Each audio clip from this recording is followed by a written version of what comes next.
Hi guys, कैसे हैं आप सब। आई होप कि आप सब बहुत बढ़िया हैं। और चलिए शुरू करते हैं। देखिए, पहला क्वेश्चन आपको दिख रहा होगा कि एक कपड़े की दुकान ने एक दुकानदार ने जो है 3 की खरीद पर 1 मुफ्त का प्रस्ताव दे रखा है।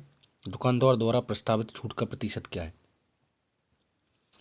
तो एक दुकानदार है, उसने 3 की खरीद पर 1 मुफ्त का प्रस्ताव दे रखा है। देखिए, टोटल आपको कितने प्राप्त हो रहे हैं, 4 है ना। अब ये बताइए कि छूट की प्रतिशत क्या है। ठीक है, तो देखिए 4 पर आपको कितना 4 प्राप्त हो रहे हैं, उसमें से जो है 1 के आपको पैसे नहीं देने पड़ रहे हैं ना, यानी कि वही जो छूट है वही मिल रही है आपको, कि 1 की छूट मिल रही है। ठीक है, तो सुनिए ध्यान से, 4 पर है ना 1 की छूट मिल रही है, तो ये कितना परसेंट है, तो 1 गुणे 100/4। ठीक है, तो 4 से हम इसको कैंसिल आउट कर देंगे ऊपर का, तो बचेगा केवल 25। तो 25% ही आपका आंसर है कि 25% की आपको छूट मिल रही है। ठीक है, अब हम चलते हैं अगले प्रश्न पर। अगला प्रश्न है आपका, देखिए प्रश्न इस प्रकार है कि वर्तमान में पिता और पुत्र की आयु का अनुपात जो है 6:1 है। तो जब भी अनुपात दिखे तो आपको क्या लगाना है, एक्स लगाना है। देखिए फादर है ना, फादर है और क्या कौन है, सन है। ठीक है, पिता और पुत्र की आयु का 6x है। ठीक है, और जो पुत्र है उसकी आयु x है ना, 1x। ओके, तो अब क्या होगा कि 5 वर्ष बाद अनुपात बदल कर, तो 5 वर्ष बाद मतलब +5 कर देंगे हम, +5 दोनों में कर देंगे और दोनों का अनुपात बदल कर क्या हो गया, 7:2।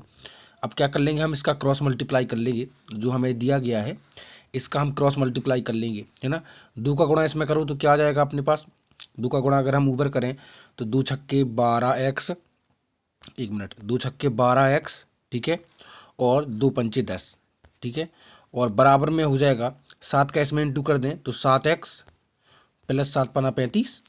इतना क्लियर है ना, 7 पना पे इतना क्लियर हो गया आपको।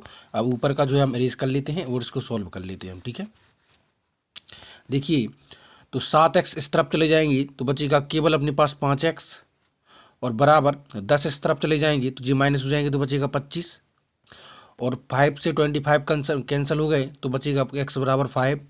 अब जो है पुत्र की वर्तमान आयु क्या है, तो पुत्र के पास कितना रेशियो था, पुत्र के पास था केवल 1 रेशियो, यानी x था केवल। 6x तो उसके पिताजी के पास था, लेकिन पुत्र के पास केवल 1x था। x की वैल्यू केवल 5 है, तो 5 वर्ष जो है आपका आंसर बिल्कुल सही है। ठीक है, अब हम चलते हैं अगले प्रश्न पर। अगला प्रश्न है आपका, देखिए क्या कि 7 क्रमागत संख्याओं का औसत 10 है, तो न्यूनतम तथा अधिकतम संख्याओं का औसत बताइए।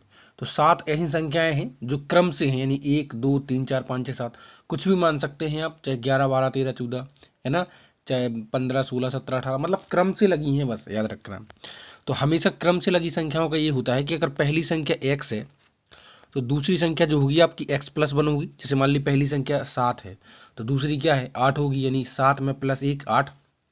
तो जो तीसरी संख्या है ना वो आपकी होगी x+2। चौथी संख्या होगी वो होगी आपकी x+3। जो पांचवी संख्या होगी वो होगी x+4। और छठी संख्या जो होगी वो होगी x+5। और जो सातवीं संख्या होगी वो होगी x+6। तो जो 6 संख्याएं हैं वो लगातार हैं 6 संख्याएं। ठीक है, अब आप ये बताइए कि ये 6 संख्याएं हैं, इनका औसत 10 है। तो औसत का सूत्र क्या है कि सभी आंकड़ों का जोड़ बटे आंकड़ों की संख्या।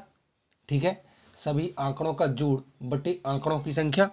तो आंकड़े को हम जोड़ लेते हैं, जितने भी हमें संख्याएं दी हैं इनका जोड़ क्या आएगा, x कितने हैं, देखिए 7x हैं टोटल, है ना, कितने हैं 7x ये हो गया, और प्लस में 1 2 हो जाएंगे 3 3 3 6 6 4 10 5 15 और 6 21, और 21 ये हो गया, है ना। आंकड़ों का जोड़ बटे आंकड़ों की संख्या कितनी है, 10 संख्याएं, सॉरी कितनी संख्याएं, 7 संख्याएं हैं, 7 संख्याएं हैं। औसत क्या आ रहा है इनका, 10 आ रहा। ठीक है, ये इधर चला गया तो मल्टीप्लाई हो गया, तो इधर हो गया क्या 7x + 21 बराबर में क्या हो जाएगा, बराबर में हो जाएगा 70। ठीक है, जी इधर चला गया तो 70 में से माइनस हो गया तो बचेगा 49, यानी 7x बराबर क्या हो जाएगा 49, और x बराबर क्या आ जाएगा आपका 7। ठीक है, x बराबर क्या आ जाएगा 7। अब पहली संख्या x थी यानी कि 7, और दूसरी संख्या क्या थी x+6 मतलब कि 13। ठीक है, दोनों का जो एवरेज निकाल लूँ, आंकड़ों का जोड़ बटे आंकड़ों की संख्या 2 है केवल, तो सबसे छोटी और सबसे बड़ी संख्या का हमने जोड़ निकाल दिया। तो आ गया अपने पास 20, और 20/2 क्या आ जाएगा, 20/2 कर देंगे तो 10 आ जाएगा आंसर। ठीक है, तो आपका जो 10 आंसर है वो बिल्कुल सही है। देखिए इधर होगा 10। ठीक है, अब हम चलते हैं अगले प्रश्न पर। अगला जो आपका प्रश्न है वो इस प्रकार से है कि स्कूल में 60% छात्र लड़के हैं तथा स्कूल में लड़कियों की संख्या 300 है। तो देखिए जो बॉयज़ हैं वो कितने हैं, 60%। ठीक है, और जो गर्ल्स हैं वो कितनी है, तो वो 40% होगी ऑब्वियसली।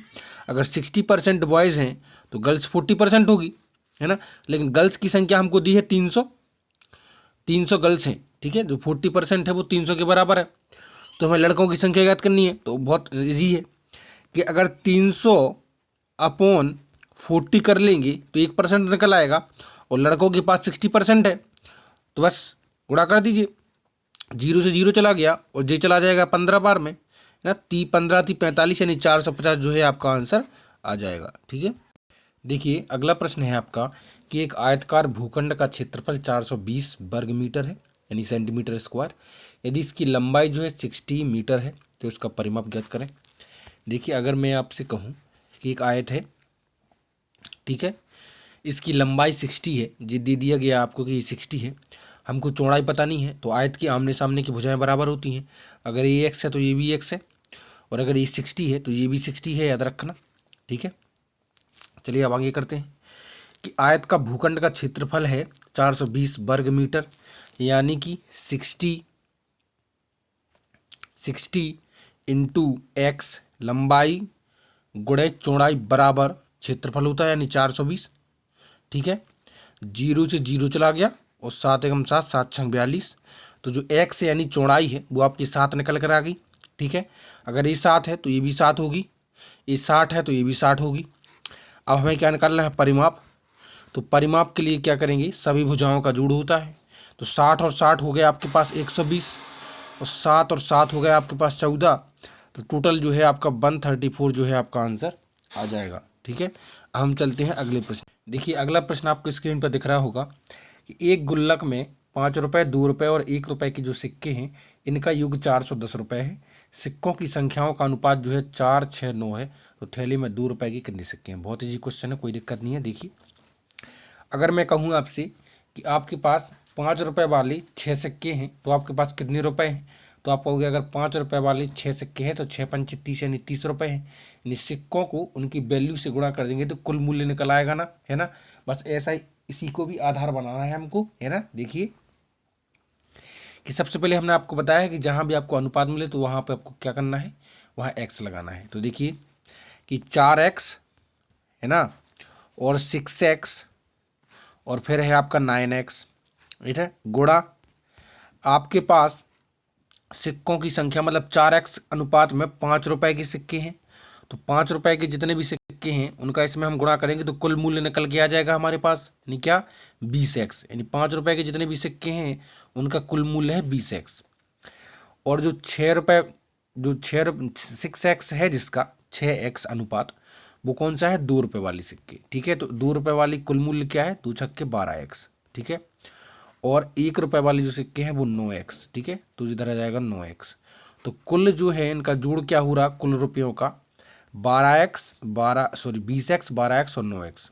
ठीक है, 20 और 12 32 हो गए, और हो गए आपके 9 41। ठीक है, क्या हो गए, 41।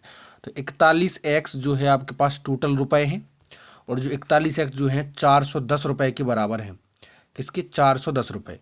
तो 41 से 41 कैंसिल आउट हो गया, जो x बराबर आपके पास क्या बचा, 10 बचा x बराबर। ठीक है, अब हमको 2 रुपए के सिक्के ज्ञात करने हैं। 2 रुपए की कितने सिक्के थे, 6x। ओके, तो देखिए 6 और x की वैल्यू है 10, तो ये क्या आ गया, 60। क्या आ गया, 60। तो इधर दिख रहा होगा आपको 60, यही आपका आंसर है। ठीक है, अब हम चलते हैं अगले क्वेश्चन पर। अगला क्वेश्चन देखिए आपसे क्या बोला गया है कि एक संख्या का